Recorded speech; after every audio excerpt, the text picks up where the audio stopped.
আসসালামু আলাইকুম cooking recipe চ্যানেলে আপনাদেরকে স্বাগত জানাই। আজ আপনাদের সঙ্গে শেয়ার করব মাত্র দুটো ডিম আর 1 কাপ ময়দা দিয়ে ভীষণ টেস্টি একটা নাস্তার রেসিপি। দেখতেই পাচ্ছেন নাস্তাটা দেখতে কতটা লোভনীয় হয়েছে, খেতে কিন্তু খুবই ভালো হয় আর বানানো খুবই সহজ। তো অবশ্যই আপনারা স্কিপ না করে পুরো রেসিপিটা দেখে নেবেন। আশা করছি রেসিপিটা আপনাদেরকে খুবই ভালো লাগবে। আমার চ্যানেলে নতুন হলে চ্যানেলটা সাবস্ক্রাইব করে দেবেন, বেল বাটন অন করে রাখবেন পরবর্তী ভিডিও নোটিফিকেশান পাওয়ার জন্য। চলুন রেসিপিটা শুরু করি। গ্যাস অন করে কড়াই দিয়ে দিলাম। এবার আমি এখানে দিয়ে দিচ্ছি 1.5 কাপ পানি। এখানে আমি 1 কাপ ময়দা ব্যবহার করব, সেজন্য এখানে 1.5 কাপ পানি দিয়ে দিলাম। এবার আমি স্বাদ মতো একটু লবণ দিয়ে দিলাম, দিয়ে দিচ্ছি 1 চা চামচ সাদা তেল। এবার তেল আর লবণটা পানির সাথে খুব ভালোভাবে একটু মিশিয়ে নেব। এই পানিটা ফুটে আসা পর্যন্ত অপেক্ষা করতে হবে। দেখুন পানিটা ফুটতে শুরু হয়েছে। এবার আমি এখানে দিয়ে দিচ্ছি 1 কাপ ময়দা। তো এখানে আমি ময়দা দিয়ে দিলাম, আপনারা চাইলে ময়দার পরিবর্তে আটাও ব্যবহার করতে পারেন। এবার গ্যাসের আঁচ একেবারে লোতে করে দিলাম। এবার খুব ভালোভাবে ময়দাটা মিশিয়ে নেব। খুব ভালোভাবে মেশাতে হবে যাতে করে কোনো গোটা অংশ না থাকে। তো দেখুন আমি কিভাবে করে নিচ্ছি। তো যারা ভিডিওটি দেখছেন একটা লাইক দিয়ে ভিডিওটি কন্টিনিউ করবেন। আপনাদের একটা লাইক আমার কাছে অনেক মূল্যবান, পরবর্তী ভিডিও বানাতে অনেক উৎসাহ জাগায়। দেখুন ময়দাটা খুব ভালোভাবে মিশিয়ে নিয়েছি, এটা রেডি হয়ে গিয়েছে। এবার আমি প্লেটে তুলে নেব। এইভাবে করে কিন্তু করে নিতে হবে, এটা রান্না হতে খুব বেশি সময় লাগে না। ময়দাটা তুলে আমি প্লেটে রেখে দিলাম, হালকা ঠান্ডা করে নেব। এবার গ্যাসে একটা ফ্রাই প্যান দিয়ে দিলাম। এখানে দেখুন একটা পেঁয়াজ কুচি করে নিয়েছি আর 3টে কাঁচামরিচ কুচি করে নিয়েছি, দিয়ে দিলাম। এবার নেড়েচেড়ে এগুলোকে একটু ভেজে নেব। পেঁয়াজগুলো খুব বেশি লাল করার দরকার নেই, হালকা একটু ভেজে নিলেই হয়ে যাবে। তো দেখুন আমি কিভাবে ভেজে নিচ্ছি। এই রেসিপিটা কিন্তু খুবই ভালো লাগে, তো অবশ্যই স্কিপ করবেন না। আপনারা বাচ্চাদের স্কুল টিফিনেও কিন্তু এই রেসিপিটা বানিয়ে দিতে পারেন, ওরা কিন্তু খুবই মজা করে খেয়ে নেবে আর খুব অল্প সময়ের মধ্যে এটা বানানো হয়ে যায়। দিয়ে দিলাম এখানে 1/2 চা চামচ লবণ আর সামান্য একটু দিয়ে দিলাম হলুদের গুঁড়ো আর সামান্য পরিমাণে একটু দিয়ে দিলাম এখানে জিরা গুঁড়ো। খুব বেশি মশলার দরকার নেই, এগুলো দিলেই কিন্তু হয়ে যাবে। এবার নেড়েচেড়ে একটু ভেজে নিচ্ছি মশলাটা। দেখুন মশলা ভাজা হয়ে গিয়েছে। এবার আমি এখানে দেখুন বাটিতে 2টো ডিম ভেঙে নিয়েছি, ডিম দুটো আমি দিয়ে দিলাম। এবার নেড়েচেড়ে খুব ভালোভাবে একটু ভেজে নেব। তো এখানে আমি পেঁয়াজ দিয়ে ভেজে নিলাম, আপনারা চাইলে শুধু ডিম এখানে ভেজে নিতে পারেন সামান্য একটু লবণ দিয়ে। এই নাস্তাটা আপনারা বাচ্চাদের জন্য তৈরি করলে কাঁচামরিচটা বাদ দিতে পারেন।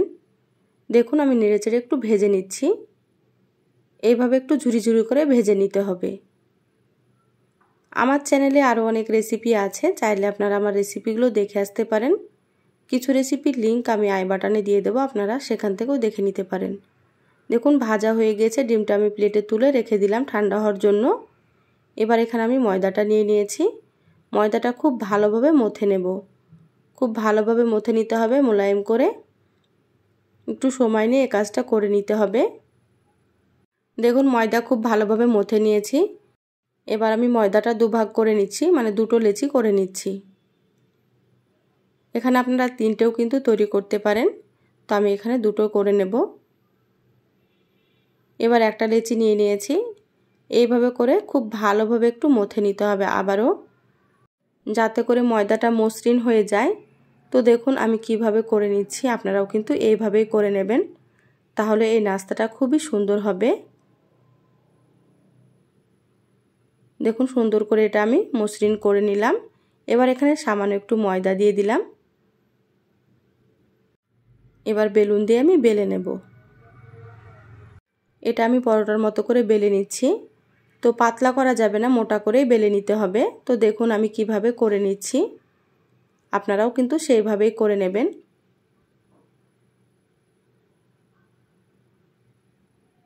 দেখুন মোটা রেখে কিন্তু আমি বেলে নিয়েছি, আপনারা হয়তো দেখে বুঝতে পারছেন। এইভাবে আপনারা মোটা রেখে বেলে নেবেন। এবার আমি এখানে ভেজে রাখা ডিম দিয়ে দিচ্ছি।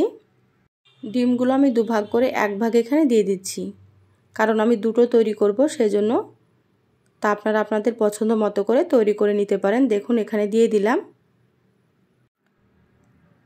এবার সুন্দর করে মুখটা বন্ধ করে দিতে হবে। দেখুন এইভাবে মোমোর মতো করে আমি করে নিচ্ছি, আপনারা হয়তো দেখেই বুঝতে পারছেন।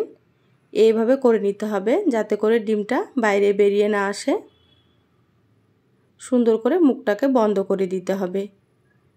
দেখুন এইভাবে আপনারা করে নেবেন। এবার সামান্য ময়দা দিয়ে আবারও বেলে নেব। তো হালকা হাতে বেলে নিতে হবে, না হলে কিন্তু ডিমগুলো বাইরে বেরিয়ে চলে আসবে। তো আপনারাও কিন্তু হালকা হাতে বেলে নেবেন। আর এই পরোটাটা কিন্তু একটু মোটা রেখেই বেলতে হবে, খুব বেশি পাতলা করা যাবে না। তো দেখুন আমি কিভাবে করে নিচ্ছি, আপনারাও কিন্তু সেইভাবেই পরোটাটা তৈরি করে নেবেন। দেখুন এইরকম হবে, এর থেকে পাতলা করা যাবে না। এটা হয়ে গিয়েছে। আরও একটা পরোটা আমি একইভাবে তৈরি করে নেব। তো পরোটাটা তৈরি করে নিয়েছি। এবার গ্যাস অন করে ফ্রাই প্যান দিয়ে দিলাম। এবার আমি একটা পরোটা দিয়ে দিচ্ছি। পরোটাটা একটু মিডিয়াম আঁচে ভেজে নিতে হবে, তারপরেই কিন্তু উল্টে দিতে হবে। তো দেখুন আমি একটু ভেজে নিলাম, এবার আমি উল্টে দিচ্ছি। তো এই কাজটা সাবধানে করে নিতে হবে, নাহলে কিন্তু পরোটাটা ভেঙে যেতে পারে। আর এই পরোটাগুলো কিন্তু খুবই নরম হয়, আপনারা কিন্তু খুব সাবধানে উল্টে পাল্টে ভেজে নেবেন। আপনারা হয়তো দেখেই বুঝতে পারছেন। এইভাবে উল্টে পাল্টে একটু ভেজে নিলাম। এবার এখানে আমি দিয়ে দিচ্ছি সাদা তেল। এই পরোটাগুলো ভাজতে খুব বেশি তেল লাগে না। তো দেখুন এখানে আমি 2 চামচ মতো তেল দিয়ে দিলাম। এবার সুন্দর করে উল্টে পাল্টে পরোটাটা ভেজে নেব। একটু সময় নিয়ে ভাজতে হবে, আর গ্যাসের আঁচ মিডিয়ামে রেখে ভেজে নিতে হবে পরোটা, তাহলে কিন্তু পরোটাটা খুবই সুন্দর হবে। দেখুন আমি সুন্দর করে উল্টে পাল্টে পরোটা ভেজে নিচ্ছি। পরোটাটা ভাজা প্রায় হয়ে এসেছে, এইভাবে কালার করে ভেজে নিতে হবে। দেখুন দেখতে কতটা সুন্দর হয়েছে। এই পরোটাগুলো ভাজতে কিন্তু 3 থেকে 4 মিনিট মতো সময় লাগবে, আপনারা একটু সময় নিয়ে ভেজে নেবেন। দেখুন কালারটাও কিন্তু খুবই সুন্দর চলে এসেছে, এটা ভাজা হয়ে গিয়েছে। এবার আমি তুলে নিচ্ছি। দেখুন বাকি যে পরোটাটা ছিল সেটাও আমি একইভাবে ভেজে নিয়েছি। দেখুন পরোটাগুলো দেখতে কতটা সুন্দর হয়েছে, খেতে কিন্তু খুবই ভালো হয়, বাচ্চারা কিন্তু খুবই পছন্দ করবে।